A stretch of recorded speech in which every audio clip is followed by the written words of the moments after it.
I just got a question real quick for some clarity. Is that switch only ever down in marriage and always up otherwise? You know what I think? So I really looked into this because I have a little conversation with people on the outside because I'm trying to like get marriage minded and all that kind of stuff. And I was so intrigued when this video came up. I think that I think a little bit of what HD said. I think that a lot of women aren't necessarily marrying the man that they're attracted to in that way. They're marrying the good man. Your parents say that's a good man. He's gonna do the great thing. Just because you are marriage material as a good husband, does not necessarily mean you are sexually you're somebody who they're sexually attracted to. Okay, sometimes those two don't go hand in hand, and they do. That's the perfect guy. That's awesome. You found him. Boop. And so what happens is I think a lot of people get in these marriages, a lot of women, they want to be married. They get into marriage. They find that great guy. He's awesome. He treats them well. And it's just a situation where they take him for granted a little bit, And I think there's a little bit of excitement. I think that women get excited about something that's different, just like men get excited. Just like men get excited, like, oh, that's new. I think that women, too, get excited when there's something new. Women like roller coasters just like men like roller coasters, some of them. So I think that that's what happens. And when they're young, it's like, oh, it's exciting. Like, I'm just going to live my life. It's so exciting. I mean, think about it. A marriage, you see the same person every day. It's rules, it's restrictions. There are so many things that can be a little boring. If you guys aren't that exciting couple, that can get a little boring for either one, especially if he's like the homebody and she's like I want to get out, or vice versa. So I don't think that that's just about men. I think women too like excitement, and that's how they feel like they get their excitement. It's something exciting about, it's like living on the edge, so to speak.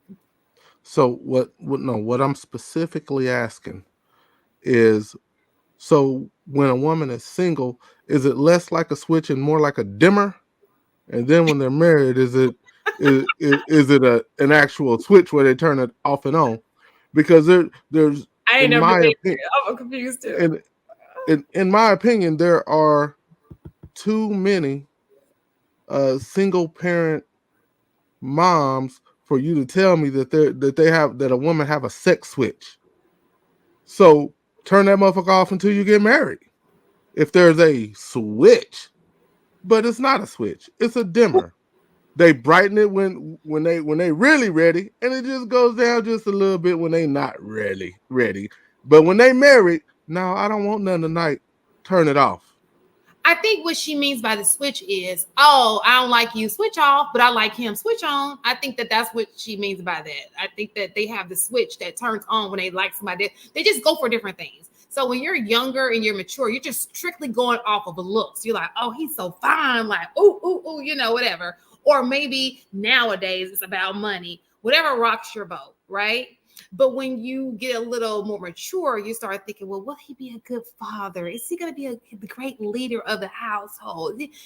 All those other things come into play. And so they used to have the switch off for those people because he's not the exciting guy.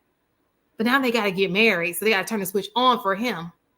But unfortunately, when he marries them, that switch kind of... She need a new electrician. Do y'all think that the way they make that correlation between the men who get sex being good men or bad men and the men who don't get, so the way they frame it is good men can't get sex. And that's not true. Let's just say it like this. I hate when they do that too. It has nothing to do about being good. I think it has everything to do about being attractive. It's not good. Attractive men get sex because attraction is what leads to sexual. When you see a person, you're attracted to them, which leads to a sexual activity.